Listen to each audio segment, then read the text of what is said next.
If you're in PT school, there's a massive opportunity for you to be learning more about business, and it's not gonna come from the classroom. I just wanna share more about my journey and experience because I woke up today and I was like, man, I really feel called to share more about what I did while in PT school that actually allowed me to really set myself up for success to where when I graduated, I was able to get into business. I didn't own my own practice. I wasn't working home health. I didn't even own my own cash pay practice, but I was still able to generate 6 figures my first year out of school. And I wouldn't have been able to do that at all without these strategies, just like lessons that I learned. So my intention for this video is for me to just share what I did, and you can take parts of it, you can take all of it. And then also at the end of this, I want to share what I didn't do. One skill that I did not do at all, that I avoided, that I wish I got more experience with before I graduated, because it would have opened more doors, just helped me feel more confident in my ability to do this task. I'll just kind of paint the picture and we'll jump right into it.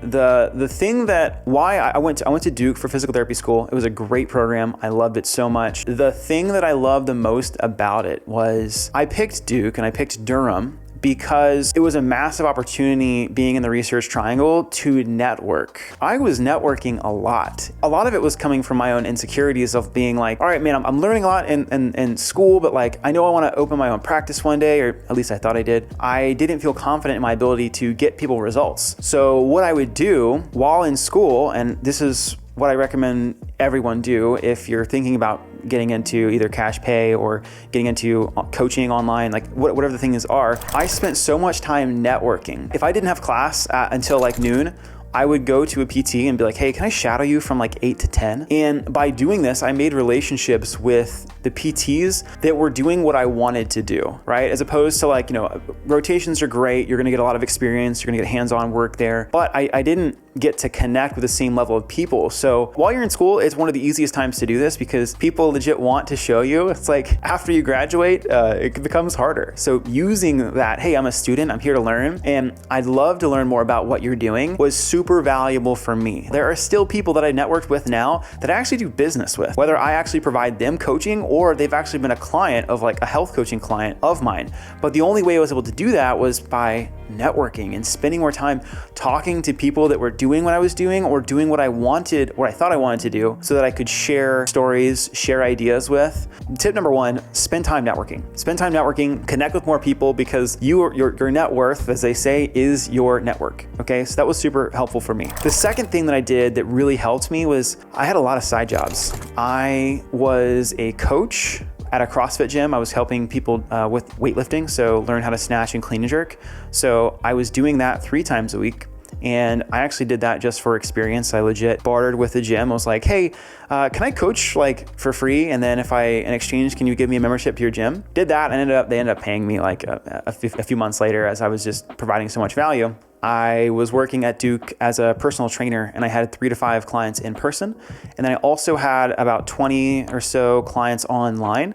And this was through another coaching company. It was Travis Mash's company. It was a weightlifting company. And I had some online clients so I could get more experience. So I had like 3 side hustles and I was also doing a few other things, but like I like to stay busy, right? The reason I'm sharing, oh, look at all the things Matt did, like whatever, that doesn't really matter. What really was helpful was that I was able to practice my skills. I learned something about mobility or learned something about joint stability in class. And then I would come back to the gym. I would be like, hey, does anyone want to show up like 10, 15 minutes early? I'd love to be able to practice and put someone through a movement screen just so I can learn. I was able to learn a lot while in school to where when I was on my rotations, I felt really confident in my ability to help people because at the gym, I wasn't giving physical therapy work or like giving them services, but I was able to practice some assessments. I was able to practice a little bit with people that really trusted me. I was also, being a coach, I was really good at articulating movement, right? So I was really good at helping people say, hey, in your next squat, I want you to do this because all I did as a coach or a trainer was watch people's movement. So it really helped me. Like when I went into clinical rotations, and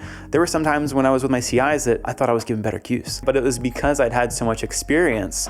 And if I wasn't in school learning, I was watching people move, giving them feedback on it to really fine tune like my ability to analyze movement. So that was the second thing that I did. I networked a ton. I got some experience working with people so I could communicate better and also just analyze movement better. Another thing that I did was I started creating content and I started sharing more about my journey. And to be honest, it wasn't good. Like when I started creating content, it was terrible.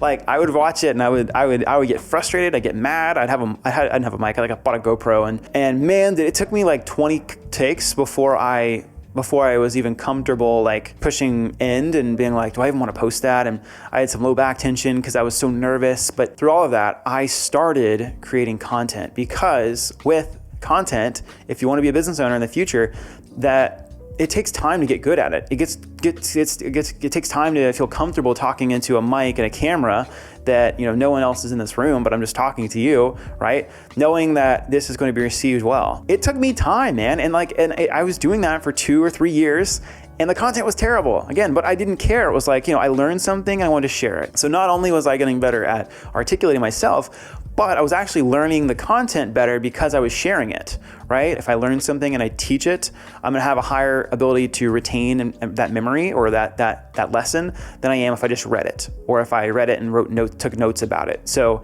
I was able to learn faster doing that too. And 2 to 5 years from now, as you're creating more content, people are gonna be listening, people are gonna be watching. And if you ever wanna be a business owner, it's really nice to be able to turn on a mic, turn on a camera, make an advertisement, make a post, and get clients from that post.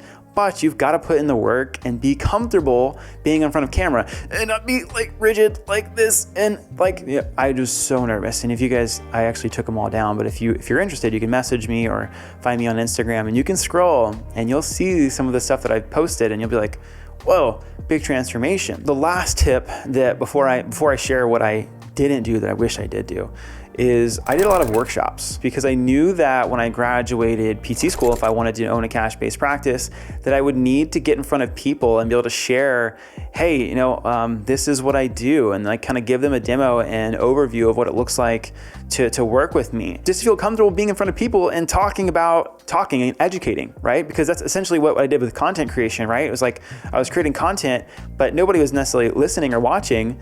And then when I did workshops, I was actually in front of 10 to 20 people doing a workshop on how to move right. Or I even did some around nutrition, like, hey, here's some nutritional tips pre and post workout. But I just started like putting myself out there. And when I was on my rotation, I went to a CrossFit gym that was in New Orleans. I bartered. I was like, hey, what if I taught your coaches how to teach weightlifting? Could I do that, or host a weightlifting workshop for your gym? And would you give me free gym membership for, 3 months? And they said yes. But, I also had to send out probably 20 to 30 messages to different gyms to figure that out, because that's what I did the first time. But it did work, and I got comfortable being in front of people and educating and showcasing and all of that stuff. And it really helped me with my confidence, because if I can tell 20 people how to move, how to snatch, how to do all these things, that when it came down to working with somebody one-on-one, like I could be a lot more just straightforward and listen better. But doing things in group settings is much harder than working with an individual. So that was another thing that I did, and it put me outside of my comfort zone to get in front of people and just share and talk about these workshops. But my goodness, did it help me. To kind of recap, the 4 things that I did that really helped me was like networking. I networked a ton. I got a job as a trainer and a coach, and I just watched people move. I created a lot of content even though it wasn't good. And lastly, I did workshops, because it allowed me to get in front of people and practice sharing my knowledge in front of people. And I do want to, like I said, there's one thing that I did not do that I wish I did. And that was I wish that I did more sales. I wish I had more sales confidence and experience before I graduated, because as physical therapists, we're constantly selling. We're selling the idea in a skilled nursing facility that the client should get out of bed because it's going to help them with whatever their goals are, right?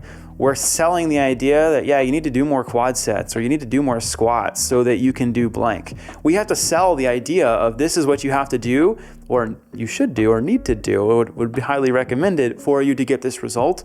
And the same thing happens when we're making a sale to work with us. I was in-person, I was training and coaching, but most of those were just given to me. Most of the leads were given to me, right? So like when I was an assistant coach, I didn't have to do any lead gen. When I was coaching at the gym, I didn't have to do any lead gen or sales. I wish I did, because when I came out of school and I started, pitching my services and offers, I felt really be uncomfortable. Like I'd want to, send a text message and kind of run away, as opposed to be like, yeah, to work with me one-on-one for 4 months is $1,000 or 3 months, $1,000. Like that was terrifying for me, but I'd be like, oh yeah, it's just $50 a month or whatever, because it was easy, like $50 a month. And I text it, like, you don't have to though. I wish I got more confident in my ability to say, hey, I can help you with this transformation. And to do that, this is what it costs to get that transformation. And I just was so nervous about that. So when I did graduate and I got into a cash pay setting, I was like sweaty palms, yeah, it's gonna cost $1,000. And I was so nervous because I didn't understand value at the time and also didn't have any experience doing it. So that's one thing that I wish I had more experience with. And it didn't mean I need to sell like expensive things, but it just means that I needed to, take a stand and be like, hey, this is what the value of this service is worth. This is what it looks like to work with me. But I was so scared that I'd like have such low prices with anyone I worked with, as opposed to being like, yep, this is how much it costs to work with me. And do you want this or not? But these are just like some quick thoughts and reflections that I felt called to share today. So if this resonates and lands with you all, please give me a subscribe, share this with someone who needs it, because the more people that we can empower together, especially clinicians and PT students who want to get into the business space and do things, whether it's in person, online, doesn't matter. We just need to give them the resources and help them do that. So thank you so much for your time today, and we'll talk soon.